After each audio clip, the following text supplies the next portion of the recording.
நாட்களாக 5 நாட்களாக நின்று கொண்டிருக்கிறது என்று நாங்கள் குற்றம் சாட்டி சோதனை செய்யணும் மாவட்ட ஆட்சியர்கிட்ட கொடுத்துருக்குறோம்.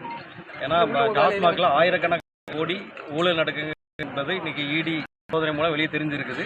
அந்த சோதனையின் காரணமாக டாஸ்மாகில் இதுவரை பில் இல்லாமல் இறக்கிட்டு வந்தவங்க 4 லாரியை இல்லாமல் நிறுத்தி வச்சிருக்காங்க. நாங்கள் சந்தேகம் உள்ள எங்களோட கட்சி தொண்டர்கள் சொல்லியிருக்கிறாங்க.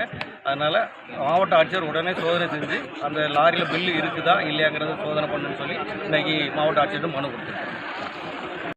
5 நாட்களாக 5 நாட்களாக நின்று கொண்டிருக்கிறது என்று நாங்கள் குற்றம் சாட்டி சோதனை செய்யணும் மாவட்ட ஆட்சியர்கிட்ட கொடுத்துருக்குறோம். ஏன்னா டாஸ்மாகில் ஆயிரக்கணக்கான கோடி ஊழல் நடக்குது என்பது இன்னைக்கு இடி சோதனை மூலம் வெளியே தெரிஞ்சிருக்குது.